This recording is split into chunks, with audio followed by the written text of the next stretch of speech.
Check we're live. Hold on a second.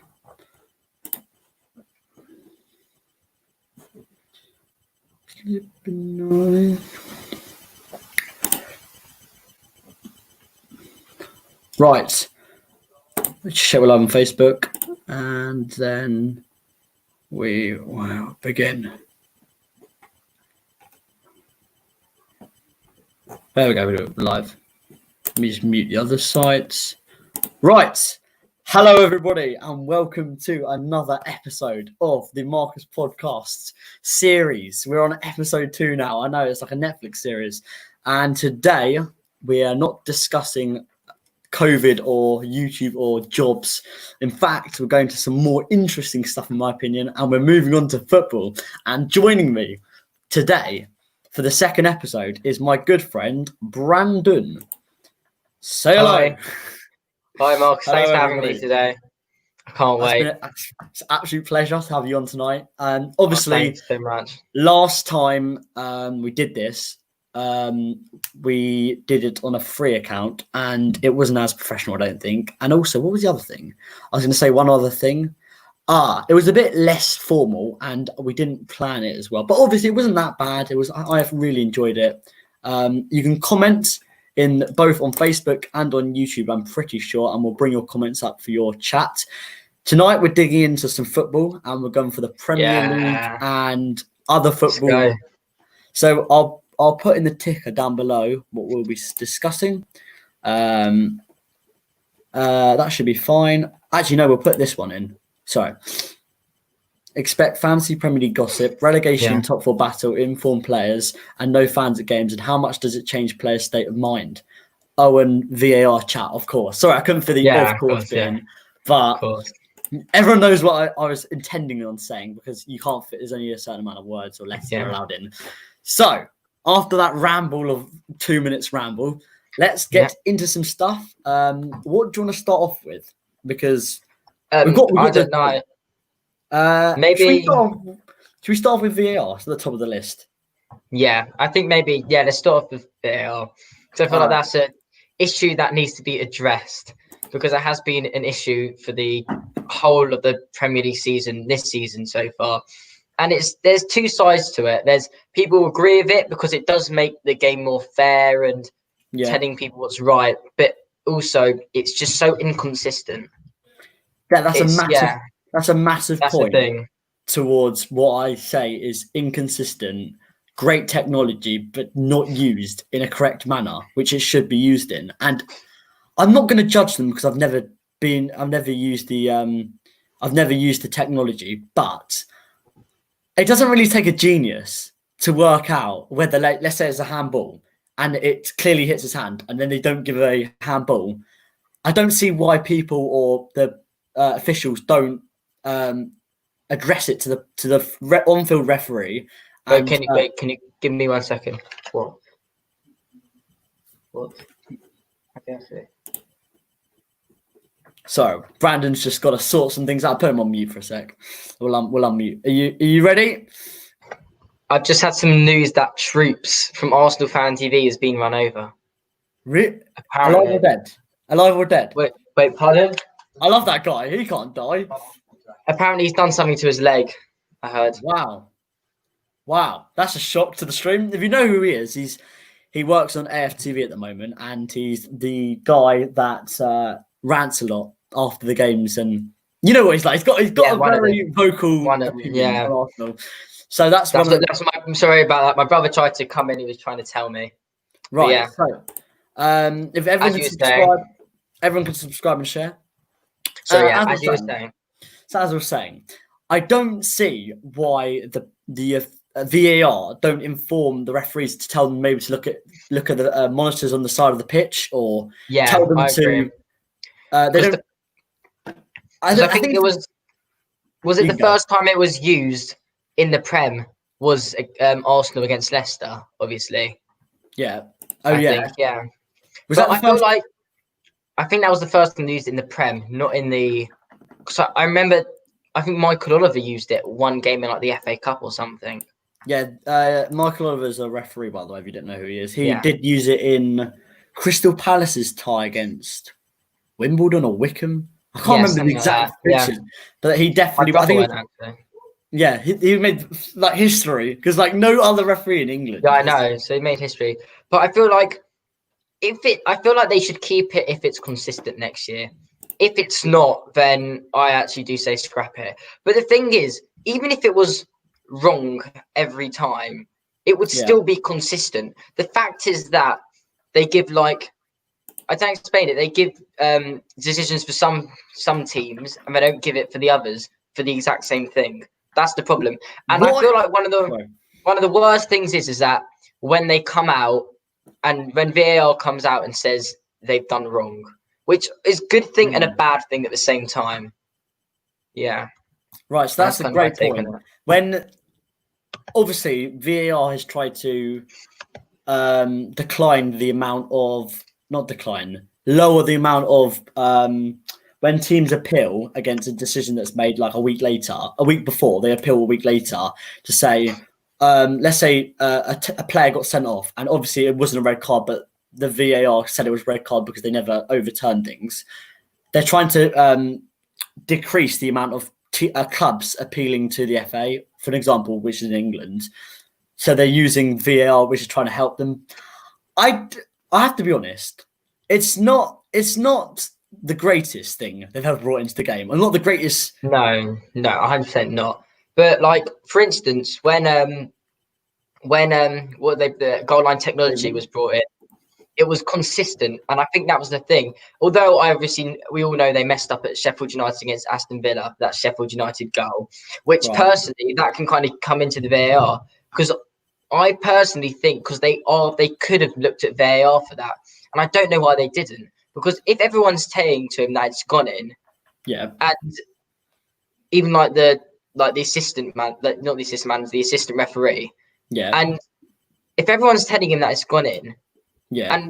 but he's refusing to go to. I just can't comprehend it. I don't understand it. It's supposed to be used for one of those reasons, and it just wasn't used. And I think that was the problem, 100% for that goal.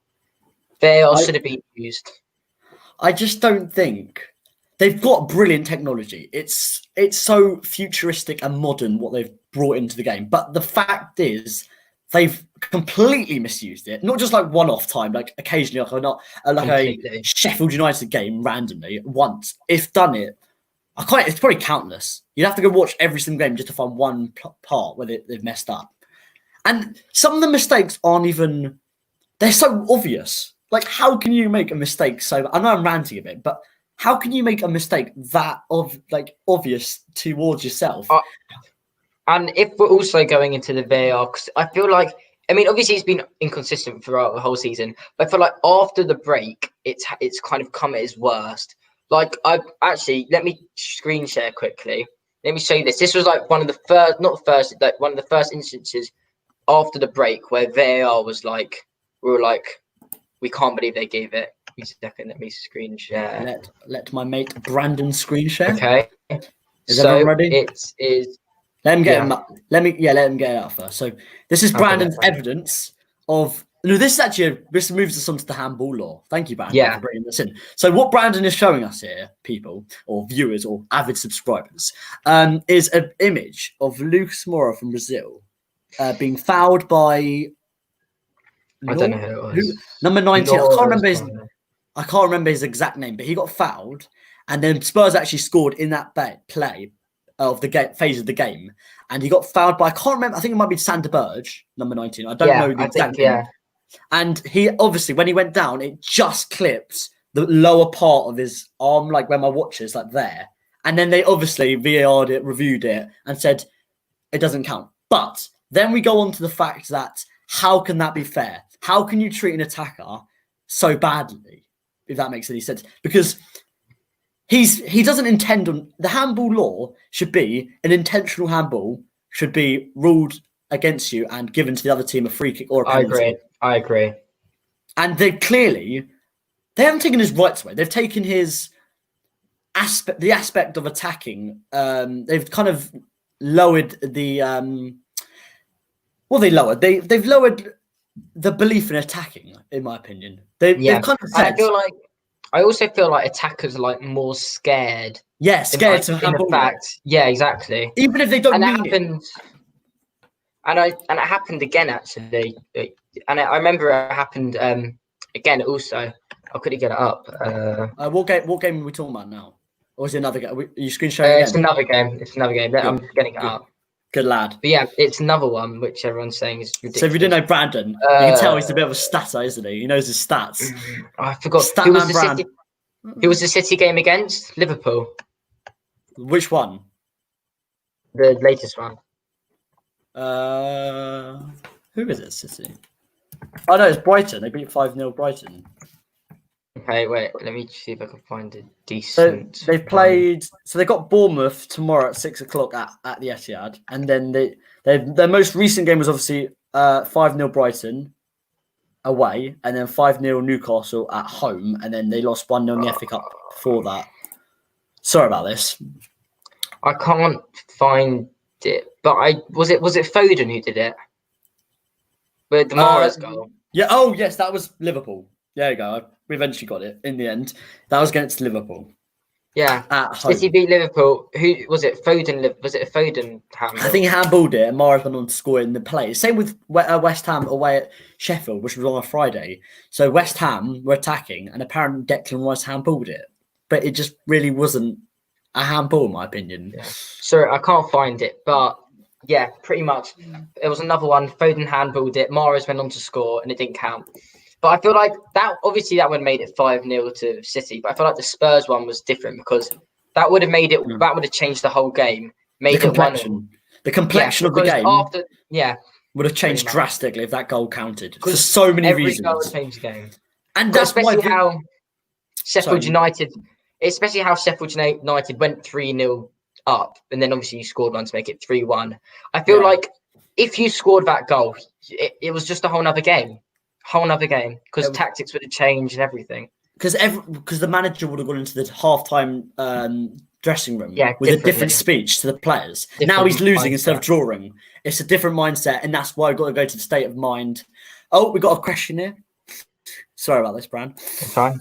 From Seffi, actually. He's part of our channel. How desperate are you both to go to a football game, and what would you sacrifice to go to one?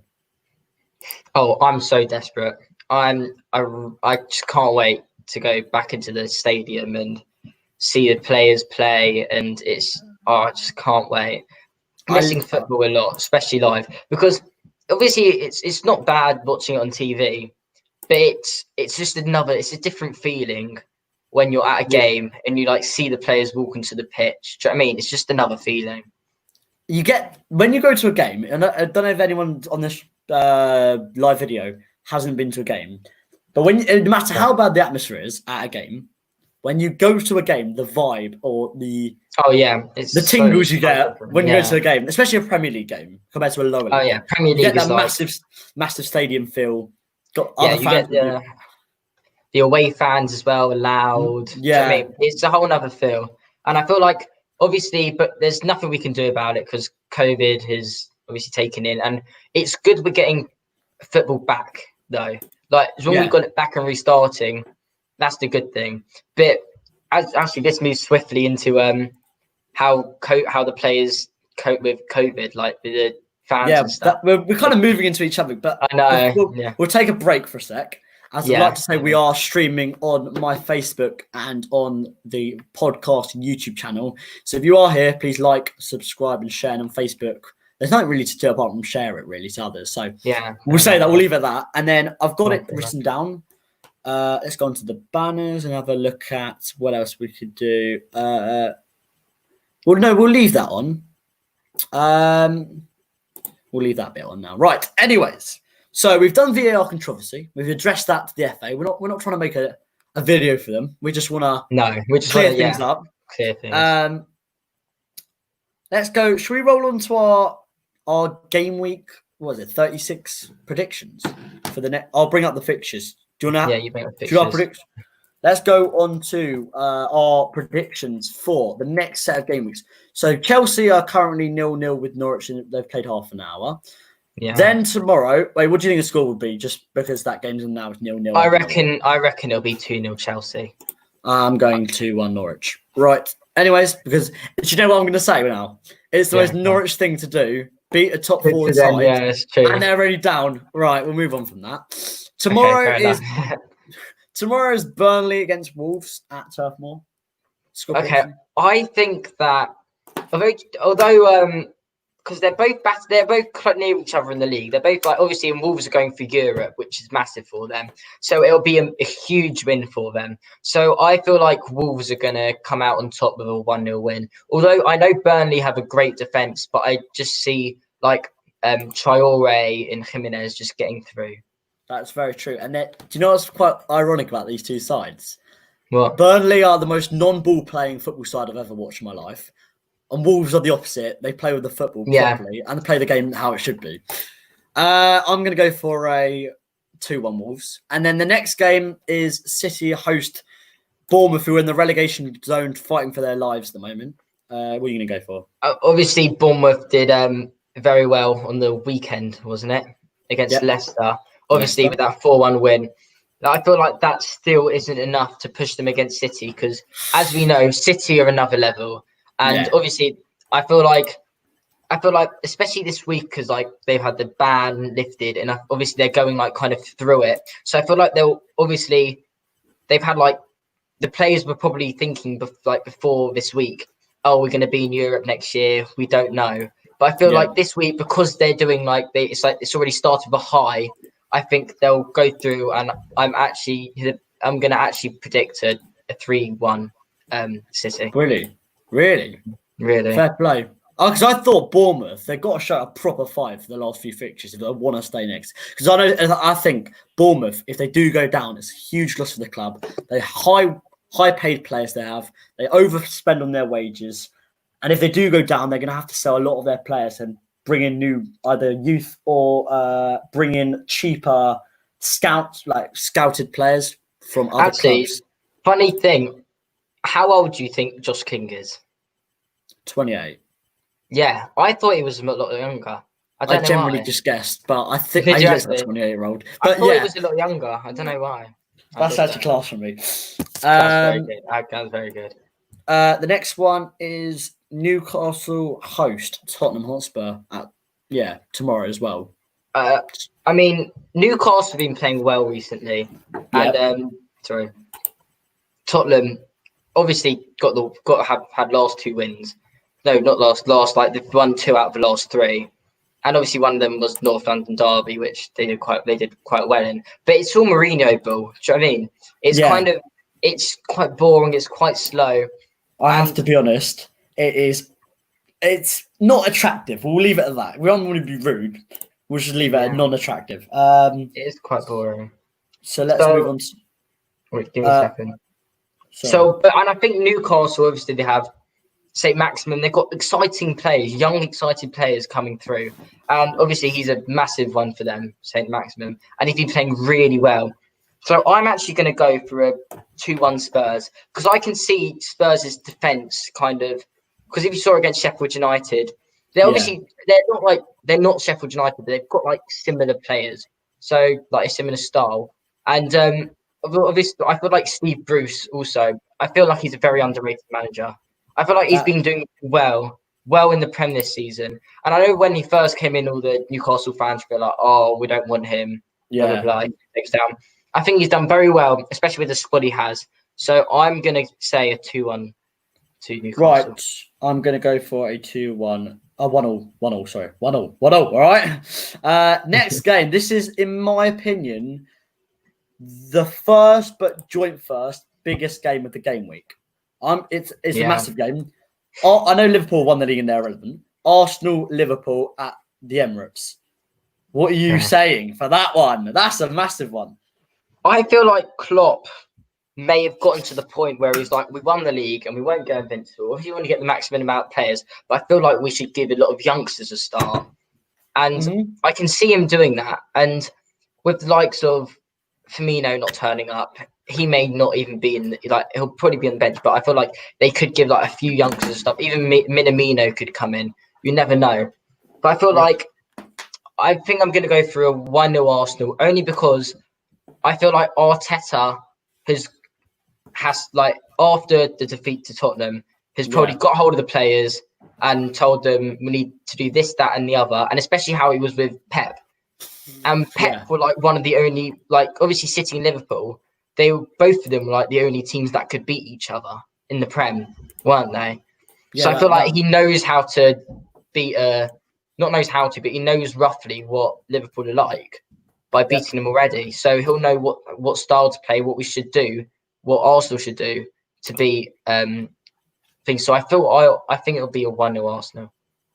You think Arsenal take all 3 maximum points? I feel like it'll be a 1-0 Arsenal. I respect your score prediction for that one. Right. I'm going to go for a 0-0. That sounds awful. I actually see this game being 0-0. You might hate me for this. I actually think it being a 0-0. Next one, it actually could be.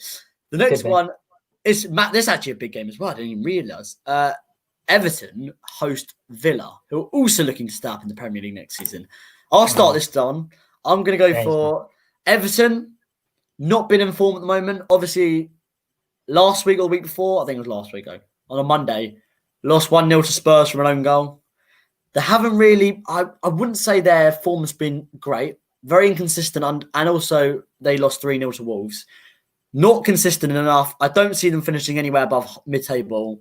They're not good enough. They will stay in the Premier League. I'm going to go for a 2-1 Villa. You heard it here first. If anyone didn't hear that, I've said it. I'm gonna go a 1-0 Everton, only because I feel like inconsistent results, obviously, but when you're under a class manager like Ancelotti, I feel like he knows what he's doing, and he knows that you need to get the points from the lower teams, and he knows how to do that. And obviously Everton, well, they were doing very well at the start of the break, but they've kind of dropped in form. But I feel like a manager like that knows how to get his players back on track. So I feel like they'll go ahead and win this one. And I feel like Villa, obviously they need the points a lot, but I still don't think the squad is capable enough. So you going for a 2-1 Villa, did you say? No, a 1-0 Everton. You think Everton? Right, we don't agree again. Next one is a place for the European positions, mainly Europa League for Sheffield. But it could be Champions League, but I'd go Europa League. Leicester host Sheffield at the King Power. Your score prediction, sir? My score prediction for that one is 1-0 Leicester. 1-0 Leicester. I'm going for a 2-1 Sheffield United. Right. We've only got 3 left. Massive game for United. They travel down to South East London to take on Palace. What are you saying about that one? United? I'm going to go ahead and just say 3-0 United. Only because Palace just haven't hit form. Especially they haven't won a game after the break, and nothing's really gone their way. Yeah. And I feel like I just don't see them winning this one either. Yeah. And obviously United have been good form, apart from obviously against Southampton.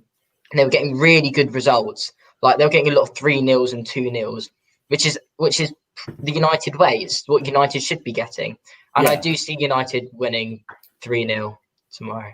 I think Man U are most informed team in the Premier League. If you play Man U, got to put up a good fight. They've got players like Bruno Fernandes, Paul Pogba. Oh, Bruno Fernandes has made all the difference at that club. He is incredible. It was a missing key, and it worked.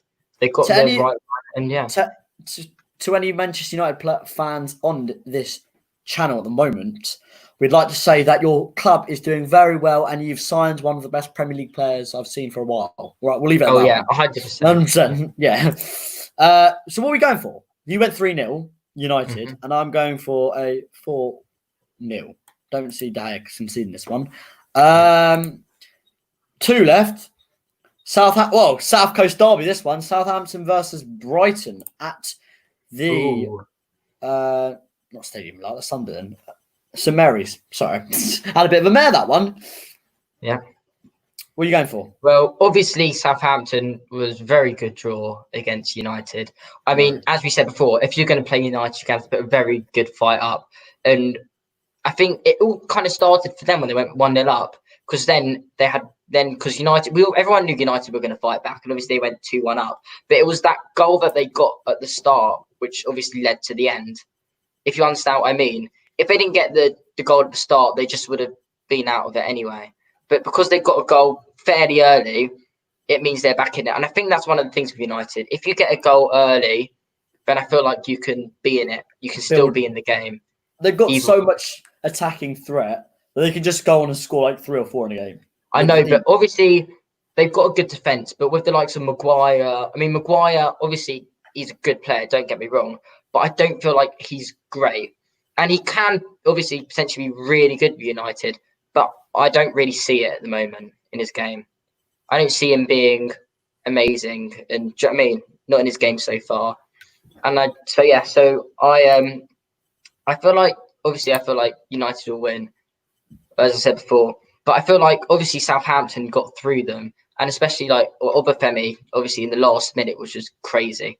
I feel crazy. That was mad. Imagine if there are fans in that stadium. Oh my god, that was literally crazy. The last second. It was actually overtime of what should have been added on. Yeah, was it 96th minute? Yeah, 96 or 7. Ridiculous.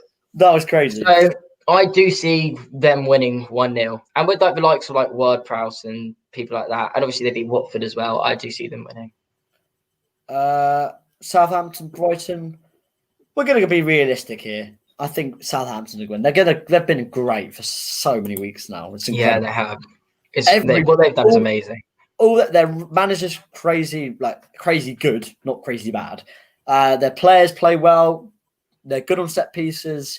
Good in the air. Amazing. Challenging for what? Top half? Well, they're going to be. Yeah, maybe. Now I can check. I feel like with Southampton, one thing, if a team playing for them, you don't want to give them many set pieces at all.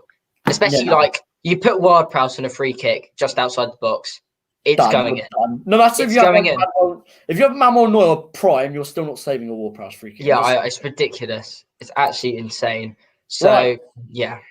What did I go for? I think I went for 1-0 Southampton. So did you. We all agree. Yeah, we agree on that. Yeah.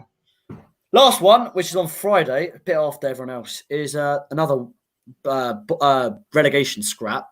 The Hammers are going to the Hornets, West Ham, Watford at London Stadium. Well, obviously, both of them haven't been doing so well. Obviously, Antonio, that 4-0 is amazing. And obviously, when West Ham won against they beat was it Chelsea? When they beat Chelsea as well, that was incredible as well. Yarmolenko, yeah. But I feel like, and Watford, the problem is with Watford is that they just haven't hit it from the break. No. When it just hasn't worked for them. They haven't hit it. And pardon? Oh, fine. So I see West Ham winning this one 2-1. You're going 2-1 West Ham? I'm going 2-1 West Ham. I can see someone like Deeney or Sarr, or it may sound funny, Craig Dawson, as he's their top goal scorer from the break, which says a lot. That's so much. I can see them like one of them, and yeah, and so I'm gonna. But I can obviously you can see West Ham have a lot more attacking threat, and they're more organised at the back as well. What do you think about it? I think that's great opinion from you about West Ham. I think West Ham's class with their actual talent in their players is far superior to Watford's. Even though they're like level playing fields in the league table, I just think West Ham individually, like Bowen, obviously at the heights, but Bowen, Antonio, I think Creswell is even quite good. Noble can make a difference. Fabianski is one of the best goalkeepers I've ever seen in the recent 5 years, I'd say. One of the best. Rice as well. Rice looked by Man U in January. Obviously didn't get signed, but he was looked at by Man U. I did hear. He's a very good player. And obviously Fredericks at right back. He's apparently been doing really well as well. He's been doing put a good shift. Put a good shift in there. I would say he's not young, is he? I don't know if he's young. I don't know, but obviously he's been going in over Zabaleta. Yeah, well, Zabaleta's actually left. Funny enough, his contract ended in obviously the 30th of June. So they just said to him goodbye and put a video on social media, and that was the end of that. He didn't even create that many memories for West Ham, so I don't know why they were making such a big deal of that. But they are a great team. They're at home in front of no fans because there's no fans at any game. They're going to win comfortably. I'm going for a 2-0 West Ham win and a clean sheet. Diop's been putting in a great shift as well at centre-back. He's a French centre-back, but doesn't make that. He's quite young as well, isn't he? He's a very young, promising-looking defender. I do rate him as well. I do rate him. Right. Wow. So we've done our VAR controversy. We've done our Premier League predictions. And have we done anything else? Do you know? I'll quickly check on the and the handball. We tried to clear up the handball. Yeah. How was it? Sorry, I had a bit of a mare there.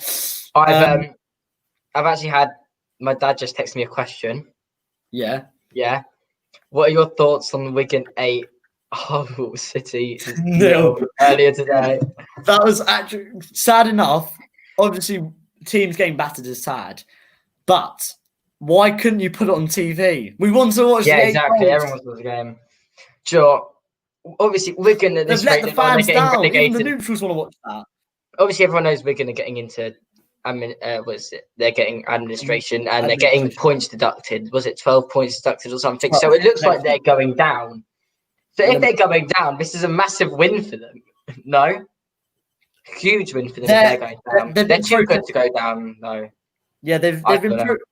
But I'll tell you why they put such a great performance in today, and I'll give you the main reason why. They won 8-0. They played very well, but actually, funny enough, they're safe. They're 13th in the league. They're not going down anywhere. But the players, because they're not going to be getting paid alone because they're in administration, the players are looking to find new contracts at other clubs. So they're obviously going to shine for the last remainder of the season. Because now yeah, fair enough. Yeah. Even though there could be a new takeover at Wigan from the rugby club, I don't think the players would still want to stay because they're not comfortable with what's happening at the moment. So I think players are looking to go into bigger clubs. Some may be going down division to League One, but some may be staying where they are and looking like clubs like Swansea, for an example. Yeah. Who are similar in the Championship. I think a great team. If some of them play well enough, maybe there's one star player which may shine. They could end up getting for a Premier League club. But I don't really see that happening much. You've got to find players. Obviously, Reece James didn't play for. Yeah, but I feel like it wouldn't really they wouldn't go for the clubs that are kind of already in the Prem. They'd go to I wouldn't say Leeds going up. It could go to Brentford or somewhere one of the teams that will go up. Do you know what I mean? Who do you say? While we talk about Championship for a small part of this episode, who do you see going up from that division Prem? Okay, so give me 1 minute. I just need to look at the table because I need to see how close people are. But Brand knows his facts. He just needs to see where the table is at the moment because he isn't checked recently. So Leeds, everyone's saying Leeds are going to go up. I believe Brentford are going to go up, and I believe West Brom are going to go up. Right, but who will win the playoffs? Because only one team will win the playoffs and two can go up automatically. Top two. I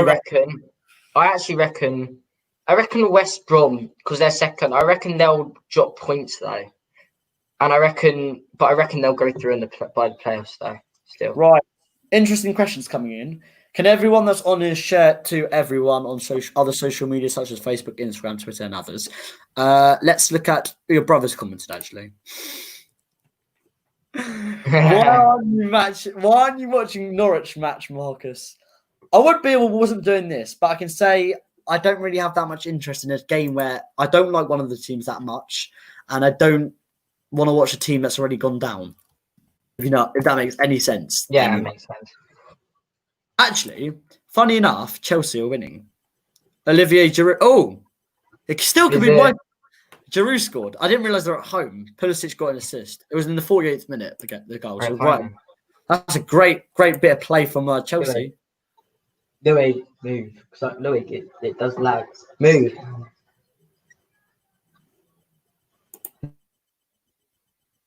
Sorry about that, guys. I've just muted Brandon.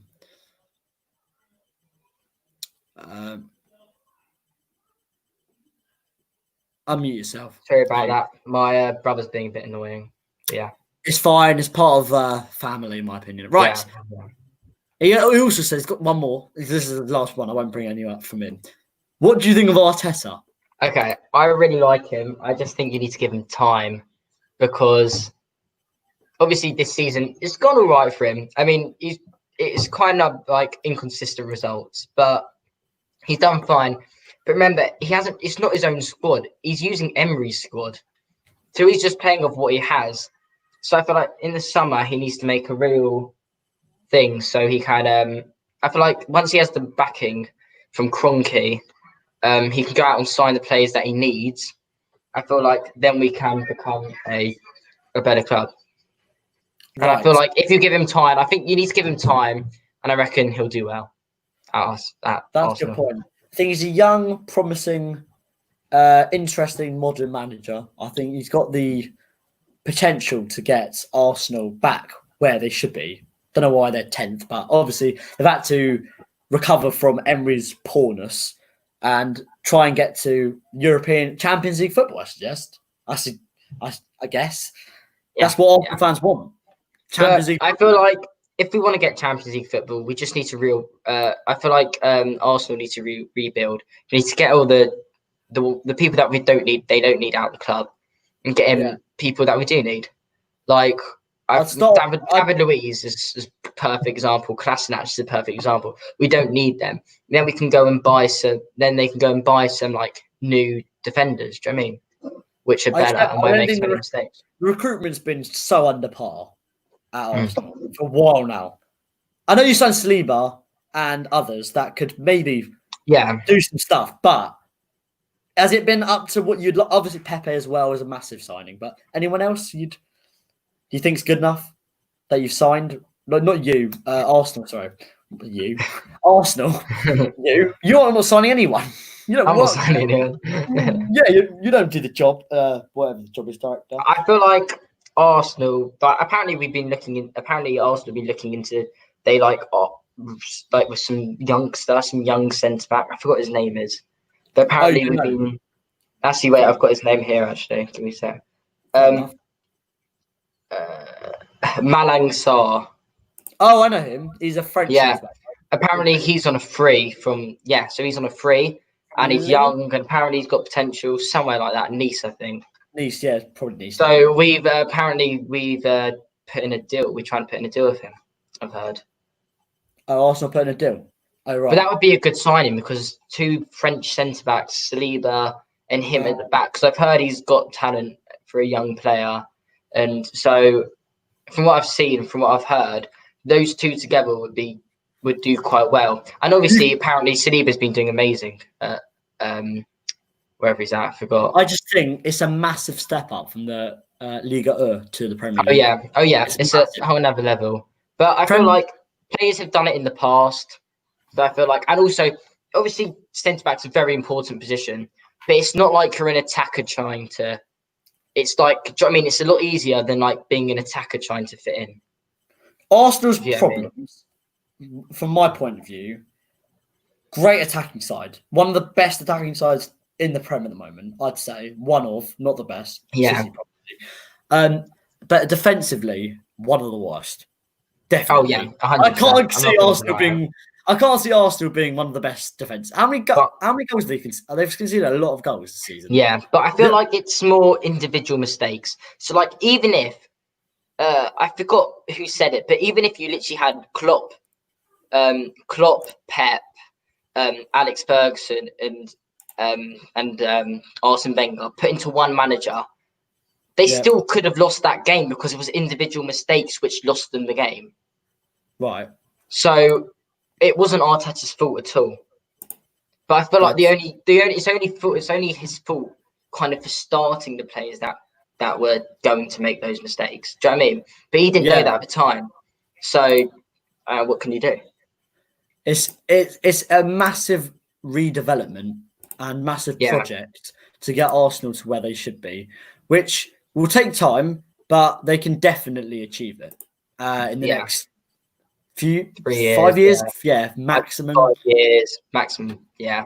But when you're looking at defenders, You've got to see proper quality in them. You don't just sign them. Sure, I'd probably say at least 3 years, but I feel like Arsenal right now, we should rely a lot on the youngsters, as in Saka and obviously Martinelli next season.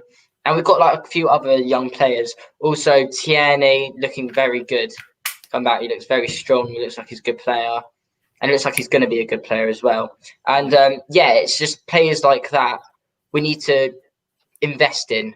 And I feel like we're better off investing in young players if we want to build a squad. Yeah, obviously, that is a very true point from you, my friend. Arsenal, I can actually see them getting into Champions League in a maximum 5 years. I can actually see it happening. I'll actually say, like, you have to give them at least 3 seasons because you need to build the squad. You need to see which players are right and wrong. And also, as well as improving the defense of Arsenal. Yeah, they need to find depth. So let's say Saliba's out for like 4 months. Who you got behind him? That's as good. That's true. But I feel like remember we did sign Pablo Mari, and we haven't seen enough of him to know too much about him. Do you know what I mean? So we can't really comment much on him, but he could potentially be a backup. I think Pablo Mari is good. I haven't seen enough of him. From what I've seen from him, he's been good, but I haven't seen enough, so I can't comment so much. Right, so we've cleared that up. What was the actual topic of this? We were talking about. I think fantasy was one of them. Yeah, fantasy was one of them, but we're talking about Arsenal. Have we managed to get from? I don't know. Let me just. Louis asked about Arteta. We've solved it. Let's move on. I don't think the live comments are vibing tonight. I don't know where everyone is. Where's everyone at tonight? But it's fine. They can watch it another time because it's obviously on the YouTube channel. Yeah. Let's move on to our next point. I'd obviously love a bit of live interaction, but we can get to our points more if we don't have it. Yeah. The next point I'd like to talk about is no fans at the games. Is it the same? I know it kind of rhymes, but it's not meant to rhyme. What's your view? We'll start with the guest. It's not the same. Obviously, you want to be there, but let's just put it on a point of view from a player's point of view. They've obviously got used to it, but at the start, it would have been weird. I feel like, as I said, it changes the whole point of view from a player. I mean, if you're going up to take that penalty, you don't have as much pressure. There's no fans behind the goal. There's nobody booing you. There's nobody cheering you. It's just, do you know what I mean? But you have to deal with it. It's so much different, isn't it? So different. But I feel like, obviously, they're doing the crowd noises on all the things, but the players can't hear that. So it's a lot different to them. I actually think because it's artificial sound, this could actually put off the players. They did play speaker. Yeah. And especially how, like, it's not on, like, there's some, like, if you're watching, like, a streamed version of it, it's late. The artificial sounds are late. And that's the one thing, because if you're playing it, because like Sky Sports and BT and stuff, the actual sound guy presses it 10 seconds before. Yeah, so he knows it's coming out. Then if you're actually at a live game and you're doing it, it will just be late because it's literally going on live. That's actually a good point. Do we rate the artificial sound on our TV screens? Do we rate it? I do it without, only because I like to hear it's a time for people can actually hear what the players are saying sometimes. And it's interesting to see what they're saying, what the managers are saying. It's quite interesting. Do you know what I mean? I think it's great. It's a whole new experiment. Yeah. Seeing football without the fans. Because the fans, in my opinion, are the core, the heart, the soul of football. Without them, it's nothing. Much. Yeah. There's actually banners online of saying football without fans is nothing, and I totally agree to that. I do as well, but I feel like for the fans, football needs to come back anyway. So football needs to come back anyway. I don't know how they're going to do it during COVID, but obviously they're doing it during COVID now, but I feel like they need to. It's just hard. I feel like the mindset is just completely different.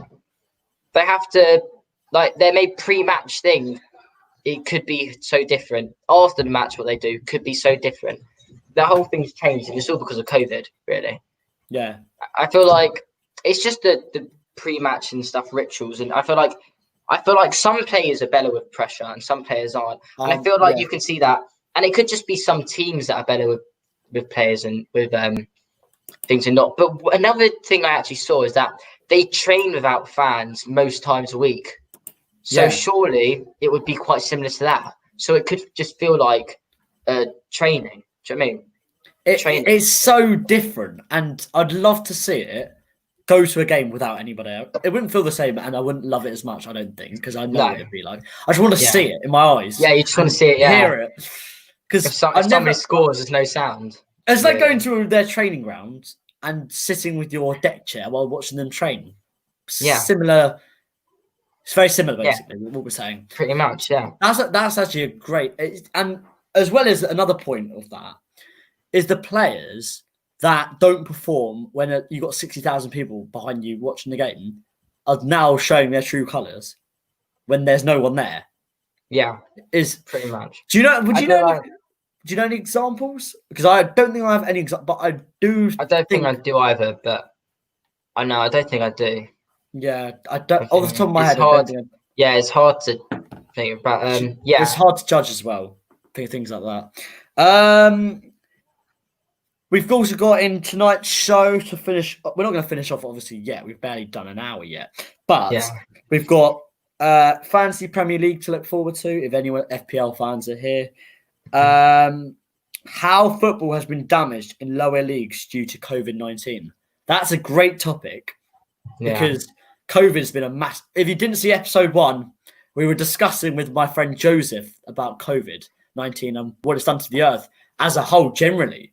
Now we're going into the depths of football. In this one, we're moving on. We're moving into places. Moving on, yeah.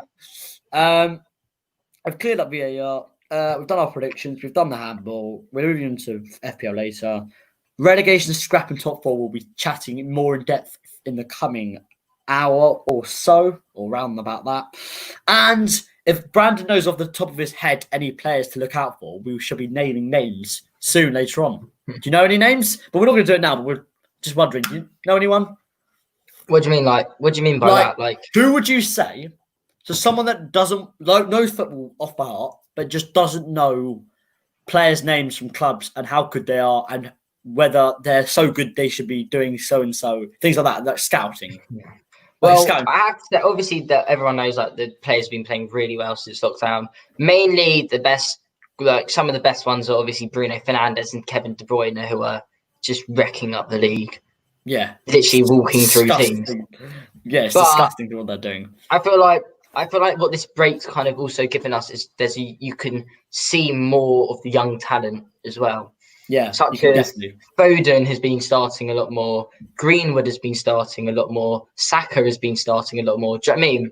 A lot more of the youth players have been starting, and they're like showing their true colours, and it shapes them into the players that they can be. I'd 100% say Saka has been phenomenal.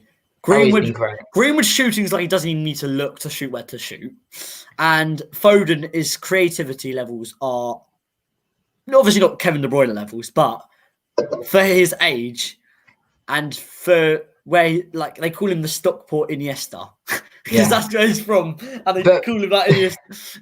What I think about obviously City don't need a replacement for Bernardo Silva personally. I think they've already got one of David Silva David Silva. They've already got Foden, and he is, as you've seen from the break, you can tell he's already a class player. And the only thing he's just going to get better, especially under a manager like Pep. He's going to get better. So there's literally, I think he'll be a brilliant player.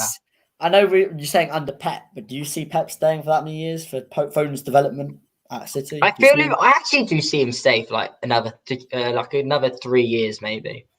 Right. But then maybe he'll just want to go off to somewhere else. He hasn't done the French. Well, he's done Spanish Bundesliga and Prem. Maybe he'd go into the French league. Italian. Do you know what I mean? Italian. I think he'll go to the Italian league next. Do someone such as Juve or Inter Milan or AC. I've never rated Maurizio Sarri. I don't know about you, but I've never rated him. I don't think he's that He good. smokes either. more than talks sense, in my opinion. Can't I believe I said don't. that. I've never rated him really, especially at Chelsea. He didn't do much. He was just there to kind of fill in, I reckon. At Yeah, for the Chelsea, new futuristic modern manager yeah, that's Frank was Lampard. just there to fit in. Yeah, Conte was looking promising at Chelsea. Obviously, won the league in 2015, but yeah. I didn't see him. Chelsea, they just sack managers for fun. Every other year, they're like, "Oh, let's just sack Personally, him." no. Personally, I think Conte, especially this season, apparently he's done really well. I think he is a class manager. I mean, as people say, he is obviously everyone knows David Luiz. He's a clown, and Yeah. everyone's saying that he's the only manager that got David Luiz playing well for a season, and he did. I mean, I don't know any other manager who got David Luiz playing well for a season. I mean, he even got to the point at PSG where they sold him back to Chelsea. Yeah, what was Do you the know what I PSG? mean? Was he that bad that he went from PSG to like? I thought he was good at PSG, and then Chelsea just wanted him back because he's good. I don't know. I Yeah, can't but remember. I think he was making a few mistakes near the end of the season, and then they Um, thought we need to get a better centre back if we want to be a winning team and this, that, and the other. Because I think Monaco were like really good then.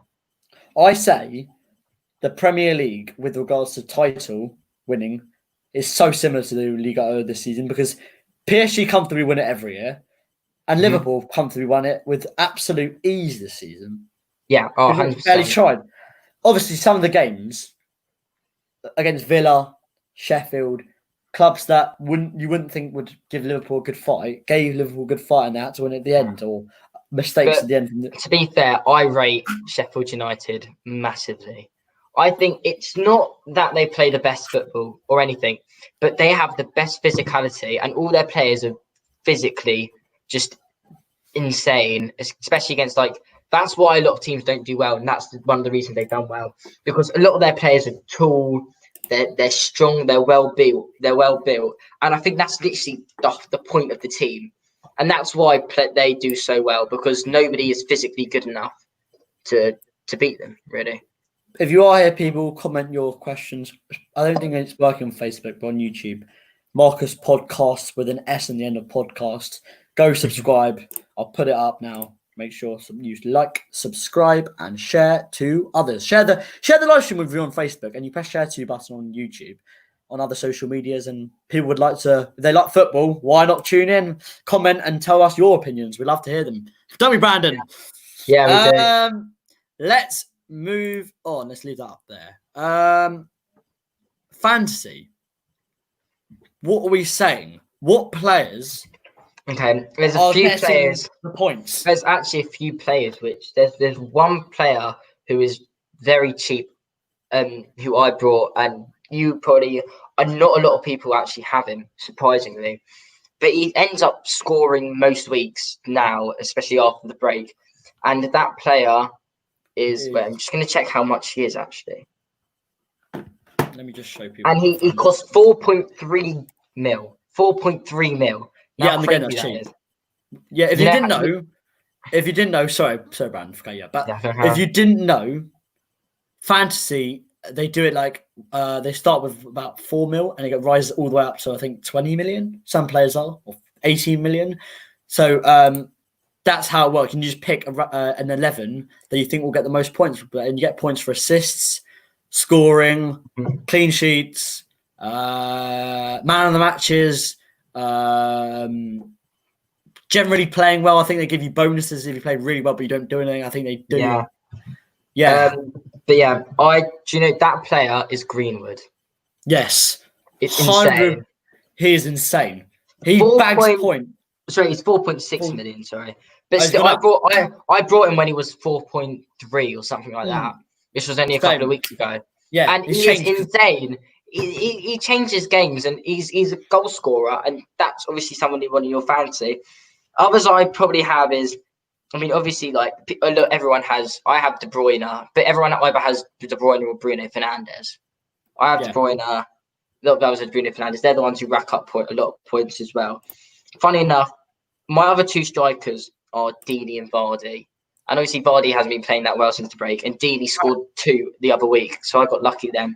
But I'll tell you another person who I got. Obviously, didn't work last week, but normally when they just have their defense, their full defense, it's brilliant. It's like Schmeichel, and you don't understand how many clean sheets he does, especially when you've got in front of you Ben Chilwell, Soyuncu, Evans, and Pereira.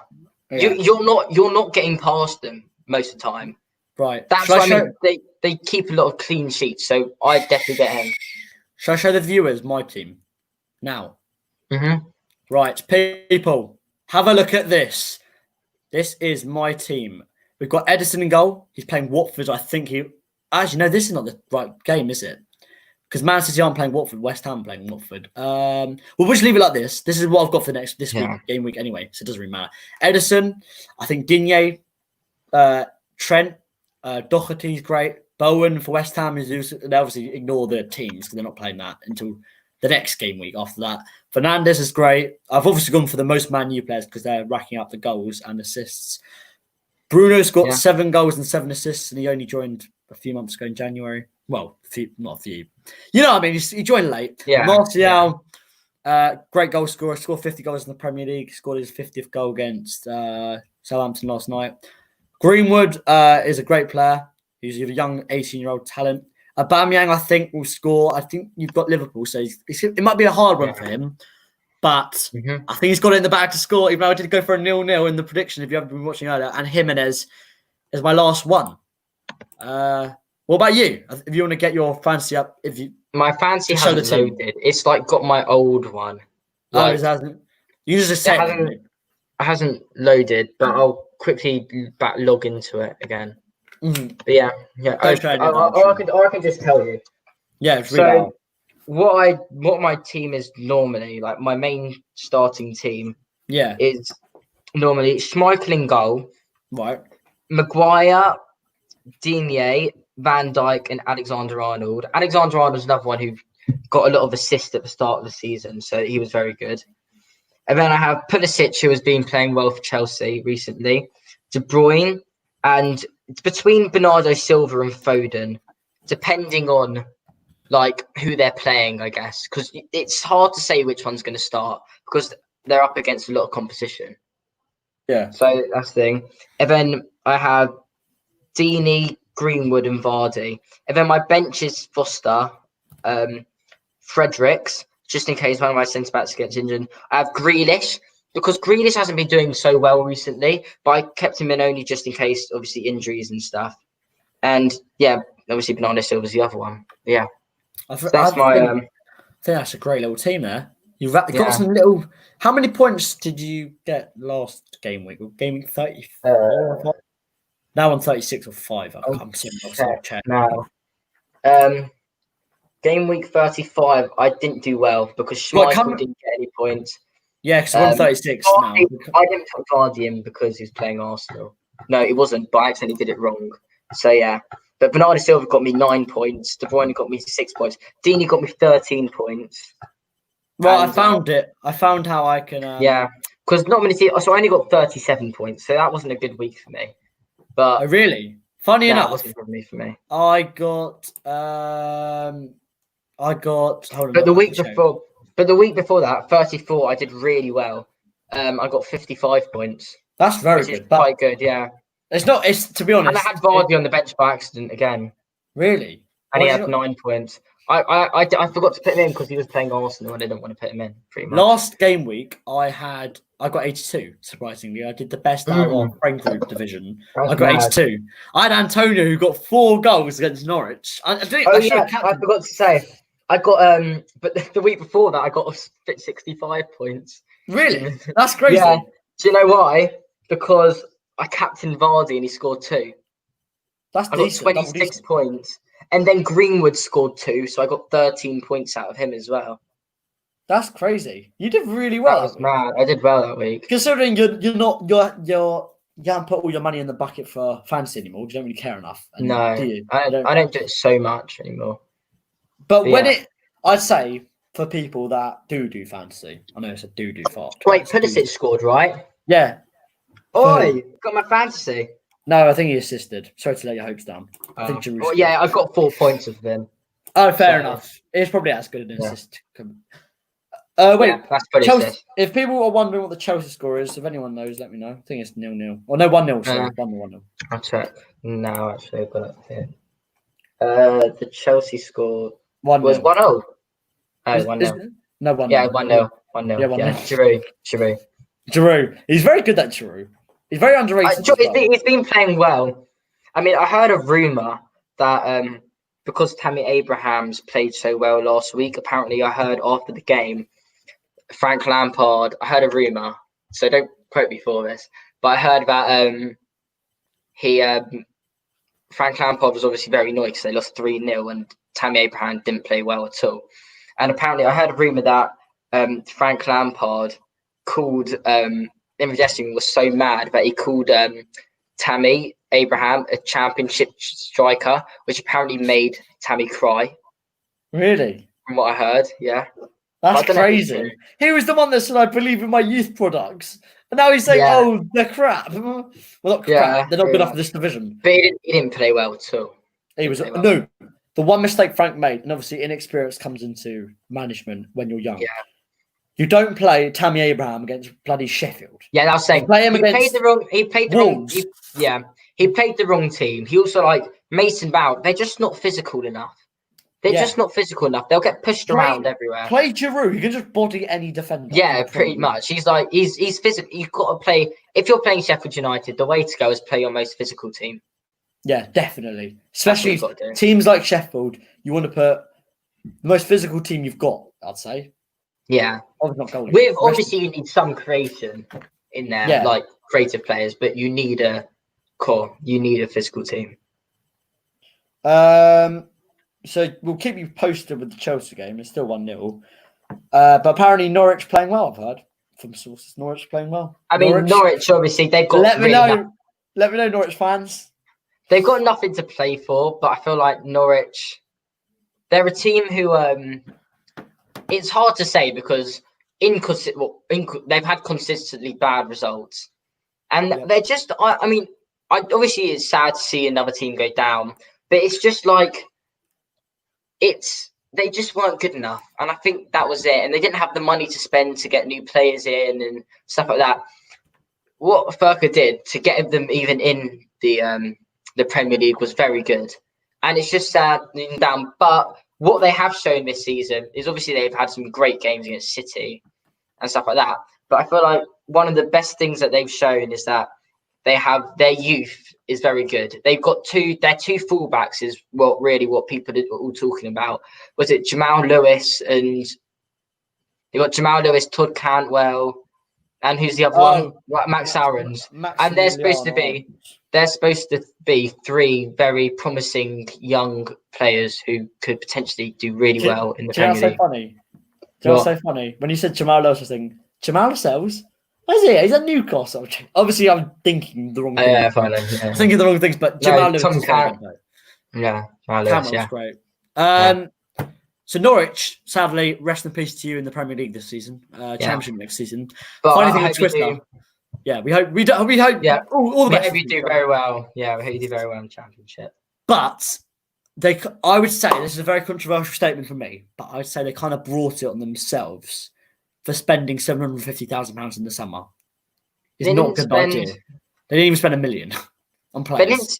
They didn't spend enough, and I think obviously it's just. I feel like the Premier League's just not for them right now. Yeah, at the moment, it wasn't the right. It just wasn't the right time. Do you know what I mean? Timing wasn't right. I don't think even at the start of the season, if I was doing YouTube, I would probably say they're the most likely to go down. Like even before the season starts, they're definitely going to go down. But then Villa is a spot. I feel like the relegation will finish like it is. Maybe not in the same order. I think Villa. Actually, no, not now. I think Villa will become below Bournemouth. But I feel like it will. Do you know what I mean? Because I feel like Bournemouth. They're just. Yeah, I feel like they're going to go down. They've got some promising talent. They've got some good players such as Josh King and stuff. Lerma. Like they've got some good players like that. Ake. But it just hasn't worked out for them. And I feel like. Yeah, I feel like they're one. I think it's quite. I mean, Eddie Howe, it just hasn't worked out for him this season. He's been doing well in the Prem so far. for like the last few seasons, but I just don't think it's worked out for him. He's So he's a great young, promising manager that brought them right yeah, from League Two to but Premier then League. the problem they have is that because they've got a few really good players such as Nathan Ake, Lerma, King. Do you know what I mean? All those players. Great players. You don't want to see them leave the Prem. Even Brooks. You don't want to see them leave the Prem. So I feel like they'll move. They'll move to teams that want them in the Prem and need them. And then they'll be stuck and they'll have to buy more players when they're in the Championship. Definitely. And definitely see them moving. What I think with Villa is that they just didn't see it. They should have seen it with Fulham. They spent too much. Do you know what I mean? They got to point. They spent too much money and brought too many players in their squad. Oh, I just got cramp. Oh, they brought that. So annoying. Oh, anyway, stretch out. I got it. They got two. They spent too much money and brought in too many players, which like affected the squad. In like they didn't have enough time to. They had obviously a lot of time to play together and know each other, but there wasn't enough chemistry and they didn't have enough time to adapt together. They had too many players adapting into the league at once. Fulham are very relatable to Villa. Overspending by a bloody ton. Bringing in players that are not bonding or gelling with other players that are already at the club from the Championship that have been kept there. Stupid ideas like thinking you can go too attacking when you're playing greater teams than them, when you know they're going to beat you, so you might as well defend more than attack, which some teams it works if you attack more than defend, but I'd say defend more than attack, especially against the free-running, very powerful attacks such as Liverpool and Man City. I definitely wouldn't. Yeah. And also, one more thing with Villa, obviously they've got great players, Tyrone Mings, they've got obviously Tyrone Mings, Jack Grealish, and John McGinn. But I do see all three of them leaving if they go down, and I do see them going down. So I do see all three of them leaving. And as much as obviously fans are probably like, especially if they don't want Jack Grealish to leave, and I don't think he will. I feel like, because everyone was saying about Kieran Tierney because he's from Celtic, he's a Celtic boy. But I do see Jack Grealish leaving, going to a better club because he's a young player and he's a great player and he's got a lot of talent for such a young player. There's not many physical attacking midfielders, and you can tell he's physical. I mean, I think there's a stat that he's been fouled most in the Prem, which just proves how dangerous he is, and he's still so young. So I feel like a big club will pick him up, and he'll go from there. In the Premier. That's a great little point from you there. I do see high-profile players in the Villa ranks at the moment, definitely moving themselves on to looking for bigger contracts, bigger wages, bigger everything at way bigger clubs. I think Jack Grealish has the possibility and the ability and the rating to be able to move on to a side that are above 8th, we'll say, every season. A team like Man United, Man City, Liverpool, Wolves sort of. There's so many teams that consistently finish above 8th that he can definitely fit into their side, or at least get on the bench, minimum. Mm. A lot of people are bringing up names such as Spurs, United, and Arsenal that kind of need him, but I do see like someone more or less when United don't need him anymore. But I can see, a team like United picking him up, and using him in the future. What are the players that have either got relegated now or going to get relegated in your predictions? Which players do you see moving on to either bigger clubs or looking somewhere else, another league in another division, country division? What players I see leaving? That are going down. Like more that are going down. Okay. Tyrone Mings, I do actually see going to. I mean, he could go to an Everton or somewhere like that. Somewhere where the defense needs improving, and he is also a very strong character in the sense is he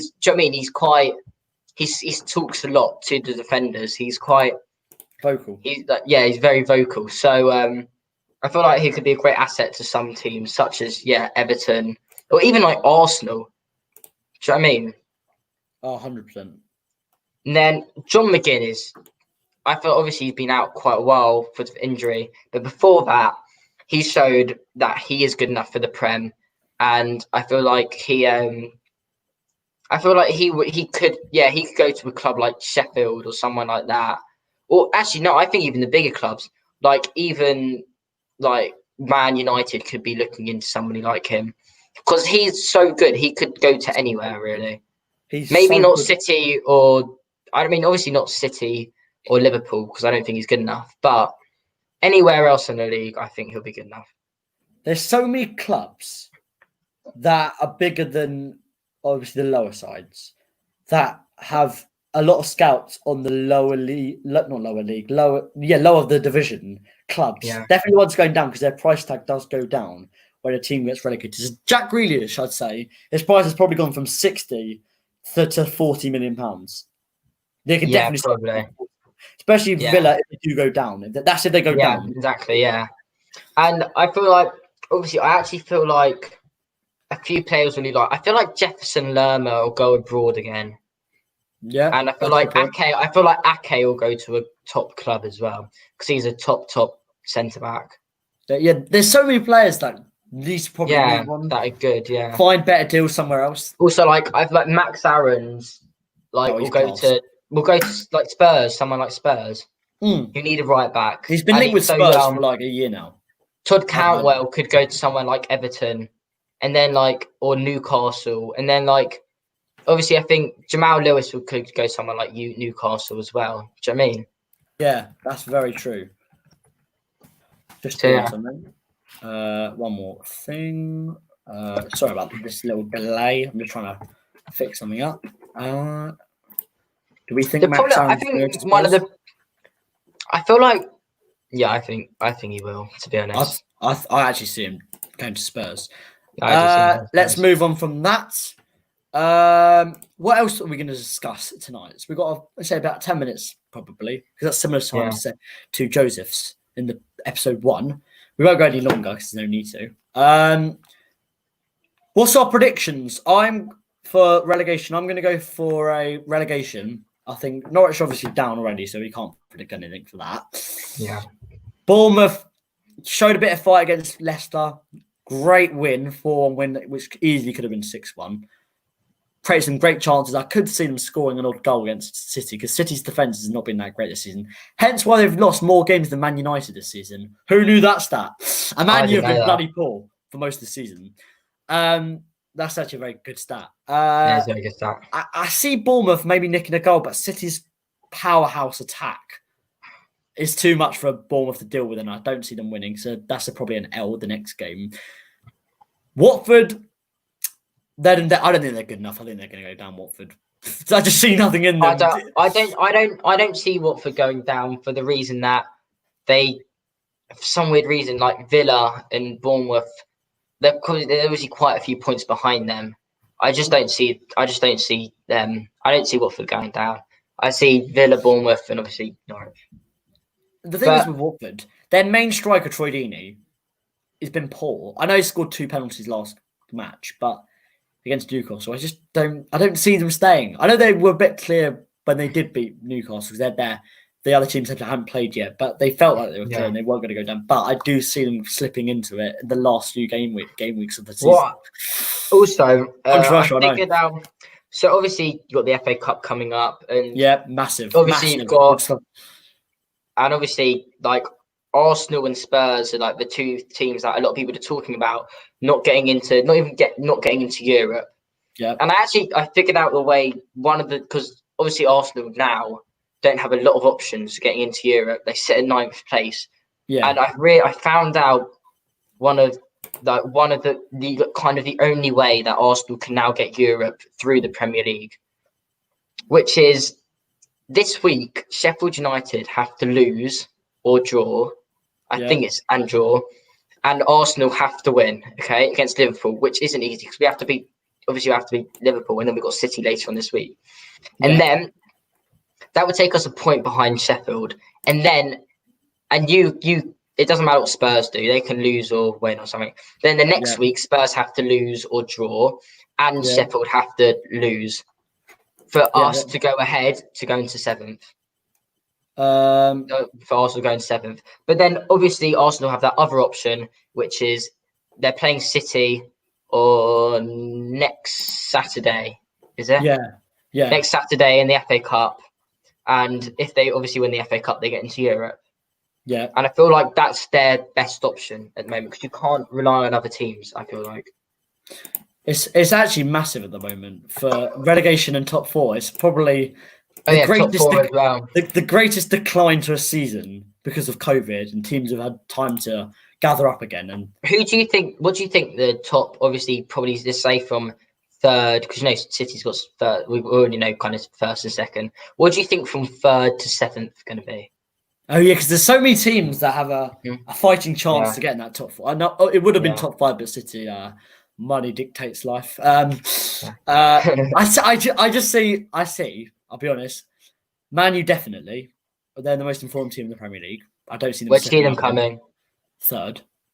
They should have won last night, but they didn't play the best. But everyone has their one-off bad game. Yeah. Then I see Leicester haven't been good since the decline. Well, not the decline, the ending of the season. Yeah. Spurs are Spurs. Not very good. Generally. Where would you say Play unattractive football, which is very uninspiring to watch. Mm-hmm. Arsenal, well, you're not in the top 7, but they're 9th. They're definitely not going to get, are they? Who is Wolves? Wolves are a quality side. I see Wolves and Sheffield United. Wolves could slip in. I think either Wolves or Sheffield will get Europa League, one of them. Yeah. And that would be that. One of them will get Champions League, maybe. I feel like Manchester United will come 3rd. Mm-hmm. Then Chelsea will come 4th. Leicester will come 5th, so they'll be in Europa League. Yeah. And then I see Wolves 6th, and then I see Sheffield United 7th. I just can't really see, with 9 points left to play, Tottenham and Arsenal getting in the top, getting to Europe at this rate. Apart from... We've got a comment from Facebook saying, do you think England have a better chance of winning Euro 2021 compared to if they played in Euro 2020? Good question. I'll rate that. We'll put our little banner up for when we rate the questions. I actually do. The only reason that is because we have a lot of exciting young prospects. Mm-hmm. We were saying before, we've got Greenwood, we've got likes of Greenwood, Foden, and even like Saka if he decides to do England instead of Nigeria. But obviously, I'm not saying they'll get in the squad. But next, you never know. They could have amazing seasons and end up starting. I feel like, yeah, and I feel like because it's not that close and not many teams. Sorry about in Brandon the Prem lagging. this season. I feel like. I apologise. Sorry. I feel like next season. Next year. But, next season, I feel like, because obviously this season it's lacked in all the teams apart from a few have kind of lacked in a lot of quality and stuff. I feel like next season, if the Prem is better, then it makes it a lot, more exciting for the Euros. And because a lot of, do you understand? I'd say last 3 or so years, could be more, but we'll just say 3, 2 to 3 minimum years, the Prem standards have been bloody useless. Like awful, not useless, awful. Each team's been teams giving other teams chance to get in the top 4, they just blow it. Then the team that was in the top 4, then they blow it. Then they go above them. It's very mixed match, and they're all swapping places. No one's showing their consistency and their Sir Alex Ferguson fight to win the title. Apart from Liverpool, obviously, this season. But last season, it was very close at the top. I think the title challenge at the end has gone very downhill. It used to be so much more gripping at the end. Remember Aguero moment? There was actually 2 Manchester clubs could win the league on the same day on the last season. And obviously the famous Martin Tyler moment happened.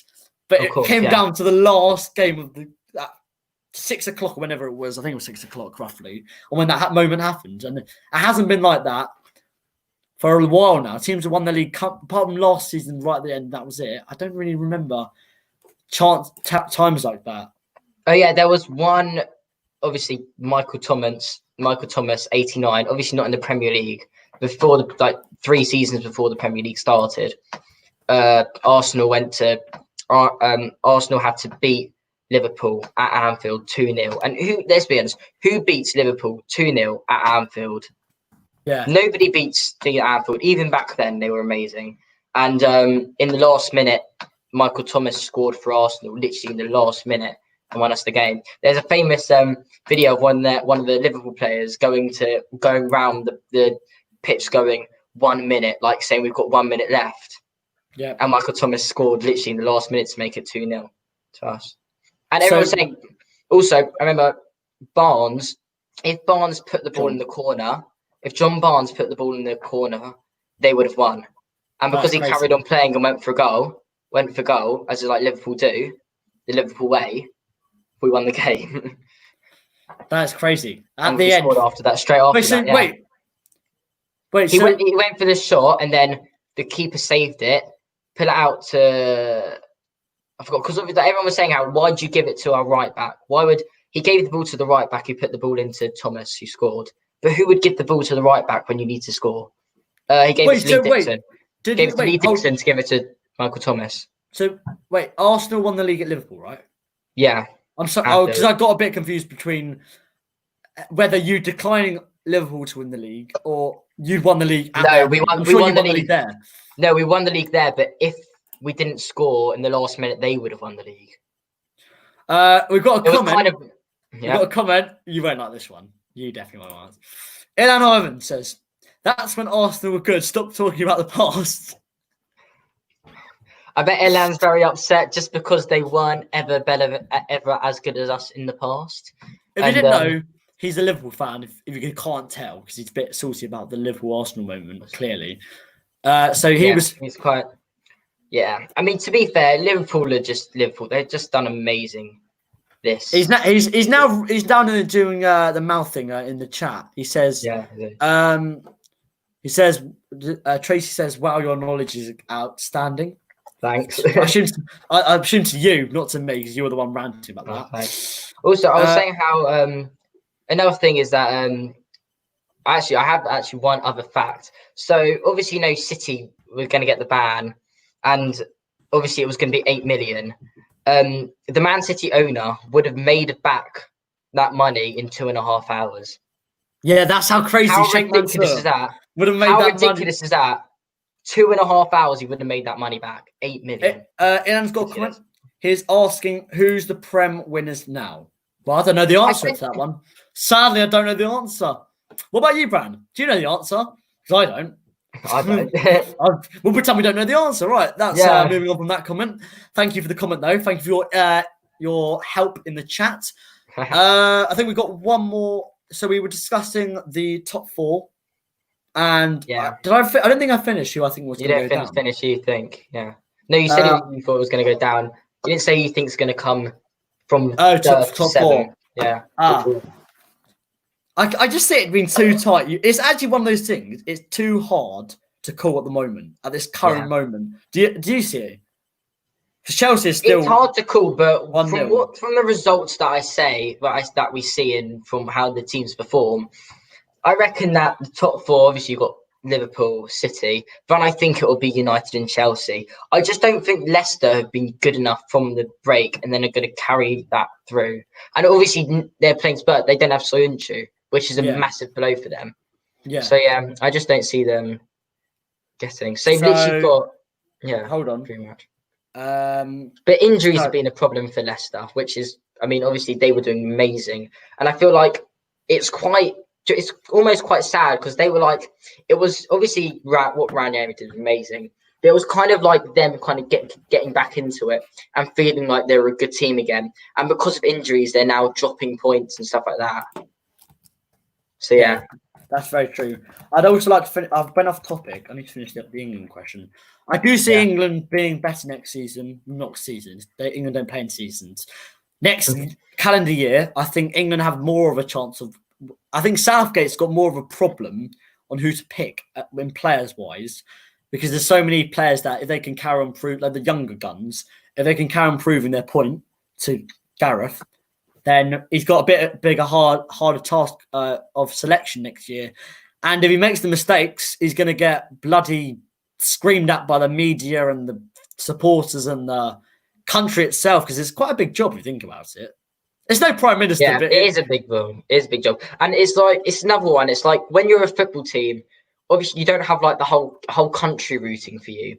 So it's not obviously it's pressure, but it's not as much pressure. If you're like England manager or like a manager of any like country, you've got so much pressure because the whole country is counting on you, kind of.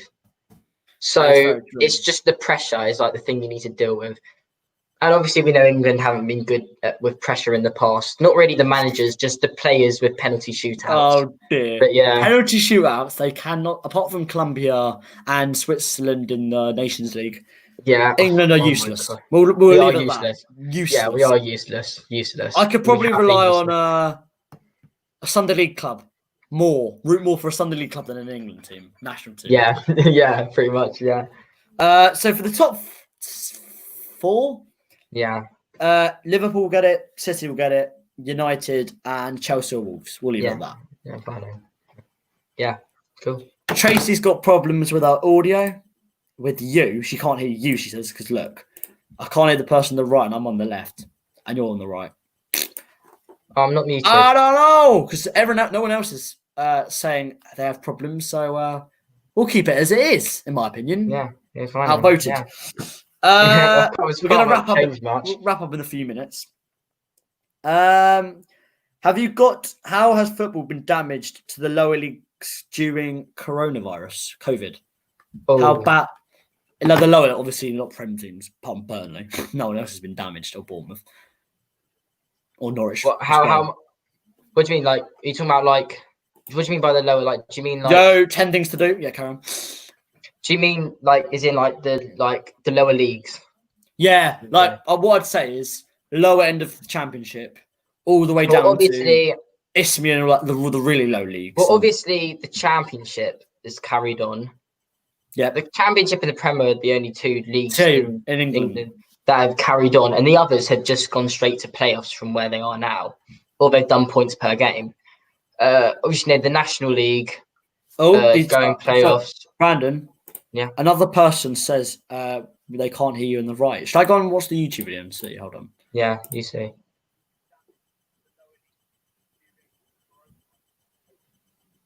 Can you hear me? Wait, hold on.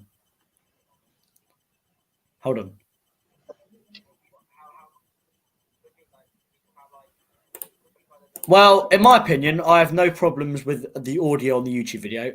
So if you want to mute your mic and unmute, I have to try that. I've checked the YouTube video, the official video. Oh, it's back. 10 Things says it's back. Great stuff. Okay. 10 Things. If you could subscribe, that'd be much appreciated. Anyway, let's carry on. So the lower clubs. Obviously, like National League is doing playoffs. League 1, League 2 are doing playoffs. So yeah, so I feel like it's a good thing that they're doing playoffs, because a lot of those, I feel like the real problem with COVID with those leagues is the money, because they're not getting any TV rights apart from if they do playoffs now. And obviously the lower leagues don't make as much money as the Prem and the Championship. So I feel like that's why they have to go. That's one of the reasons they have to go straight to playoffs. So it's really hit them hard, COVID. It's a massive loss for every club, I'd say, from lower Championship to, especially Wigan, who mid-table Championship, going into administration, which is sad news for them. Too. But from down below League 1, League 2, and National League Conference, whatever you want to call it, and below, all suffering hard. And some below National League. It's quite sad, because a lot of teams are like, especially like National League and non-league, especially non-league, they're like having to also go into like administration, but it's not as talked about as much. But a lot of teams are like going bust and stuff like that, and it's hard. And especially for the teams that were going bust before COVID, it's quite sad to see a lot of historic teams go. Another blow for lower league teams that are doing playoffs is the fact that you have to test all players for COVID-19, and that costs quite a bit to get the equipment, the people to do it, to test the people. Yeah. So it's an expensive little deal, and you've got to pay and organise the playoff games, which is a bit of effort and money. Yeah, travel, and also everything. And you got to carry on. You've just got to basically just carry on with what you're doing, but it's just you're not going to get the revenue of what you were getting when fans are turning up and the game's on TV. Let's say for a higher division game, and it'll be not the same. Sorry, I got a bit of nonsense in the comments at the moment. Put him in a timeout. We don't need that disrespect from that kid again. Put him in another timeout. Sorry about this. He said you're not cool, and he says this is the guy that clickbaited me for Spurs Arsenal stream. If I did say in the stream, if you want to watch Spurs Arsenal and you're from the UK, there's a thing called Sky Sports. You can purchase it if you want to. You don't have to. I'm not forcing you, but you don't have to watch on YouTube. Even though on YouTube, it's just your reaction, isn't it? Yeah, it's my reaction. Just watch the stream and stop moaning, you little beep. Anyways, no, we're not offensive to anyone on this channel. We're just trying to state to the user that I was never going to show the game, and the way to get views, mate, is clickbait. You know it. You know it. You just want to rebel. So yeah, for COVID and football, it's a massive loss. I know a few clubs, local clubs, that are suffering badly. Yeah. Things like remortgaging and things happening just to try and get the playoffs done, just to get that. That shows how much passion they have for their local club to try and get them in. They want to get into local division football league in England or go above that if they're in League Two. It's not just non-league clubs that are suffering. It's any club below Championship, I'd say, that's suffering hard. I know it's like Wembley and you still get that vibe when you go there. But you know your club's suffering when you play, which is sad. You still here? You going? You here? Yeah, it's just something's lagging. Something's lagging. I don't even know. But yeah. Oh, fine. I'm here now. We've actually gone over the allotted time. I think we'll wrap up. We're 1 hour 32, whilst my first episode was Joseph. God, I can't think at the moment. Was only an hour. Not only an hour and 25. So it's been an absolute pleasure tonight. I don't think we have any more points on the smartphone, so we'll leave it like that. If everyone can go give Brandon some love, thanks for having me. What do you want? Instagram followers, Facebook, not Facebook. Yeah. YouTube subscribers. Instagram. It's been an YouTube subscribers. Yeah. Yeah. Well, you have an account, don't you? You use it, don't you? Yeah, Brandon Miller Music. Guys, go and give them some love. Why not? We're all for promoting other people. Seffi, Joseph, it was Seffi. How long will the stream be going on for tonight? Well, we're ending here. Wrapping out now. Great comment. Make sure you like, subscribe, and share, and you'll be much appreciated on the channel in our brilliant community we're building on this channel. And if you know people that are interested, why not tell them? Don't see why not. It's been an absolute pleasure. I will see you. Well, I've got to tell the viewers from not tomorrow, but Thursday. I won't be taking the next podcast. My friend Joseph will be taking who was in episode 1, so you can check out what he looks like. Yeah. He was in episode 1, so he'll be in episode 3 running with another person on another topic, which we'll be discussing behind the scenes. He'll also be running the social medias for the account. And all we need is the people to join and show their enthusiasm to the channel. I love it. I love the people. Yeah. I'm a people's man. It's been an absolute pleasure. I'll see you at the next one. Thank you, Brandon, for go and check him out, and thank you for coming on tonight. Oh, thanks for having me. Wait, Joseph says, wait, plug. We'll wait for him to see what he wants to say, and then we'll end up. Yeah. Hold on. Oh, yeah, I just want to say thanks for having me tonight, Marcus. It's been great. It's been fun. There's a bit of a correlation in the chat. They're acting like they know each other, people in the chat. You can check it out later after the stream's finished, but hold on, we'll just wait one more thing. He's just addressing. Joseph's got 2 names. He had to address his real name and his old. You know what I mean. Yeah. Right, we'll end up for now. I'll text Joseph, who's be running Thursday stream. Brandon, you'll be coming on one more time in a few more weeks. We'll give you. Talk about something else though. Yeah, so we'll see you then. I've got some other topics up my sleeve. So yeah. So thank you for coming on, and we'll see you. Thank Last words before we leave. We're gonna leave now. I promise you, people. I was just saying thanks for having me. Yeah. Anything else? No, not really. All right. I'll see you later. Thank you for watching. Bye, people. Peace out. Bye.